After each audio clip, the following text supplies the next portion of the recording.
friends, in your world, with the people around you, with your day-to-day life situations. Often you will encounter people who, as you will say, know how to press your buttons, how to perhaps niggle you, how to perhaps push you. And some of this is actually by design as well.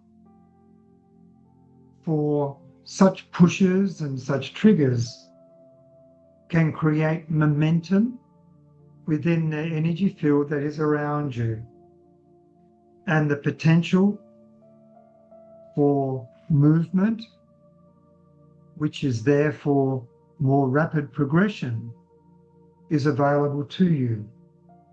And it all comes back to how you wish to use that potential momentum. Sometimes that momentum is for your own realization that by the very fact that you have triggers is the very fact that overcoming them and healing them may be one part of this particular situation. Another part of this situation could be that as each of you seek to step further along your interpersonal pathway, that when certain momentum is perhaps not in effect, having someone else to push you, albeit in a way that may not be to your desired way or place, will no doubt provide some form of energy exchange and therefore potential motivation or momentum into whatever direction you wish to steer it. For energy is simply that. It is simply energy, and energy that is available to you.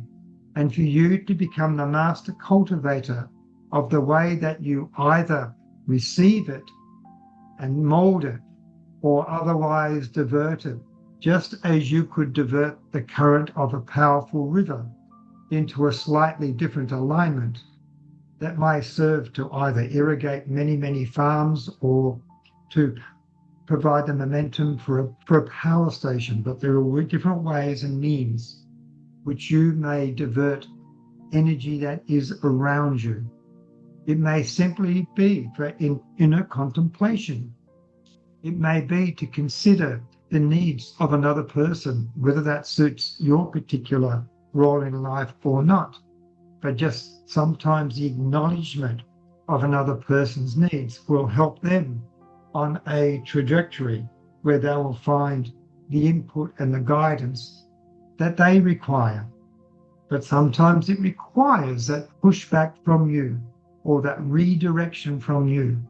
But it usually comes from some kind of acknowledgement at first, some degree of empathy, and then some aspect, if need be, of redirection. And that can be subtle or direct, as the case may be. But for you walking on the spiritual pathway, this concept of mindfulness, which one then comes into action in your world. When certain things come into your realm, this concept of you stepping outside or detaching yourself from the workings of the interaction, looking at it from a higher objective perspective, and then ascertaining quite objectively which way you should steer it for the higher good of both yourself and any other party or parties concerned.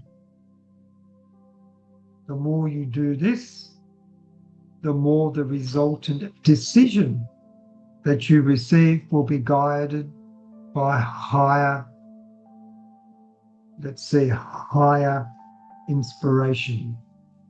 And you will be left in no doubt as to what way to proceed.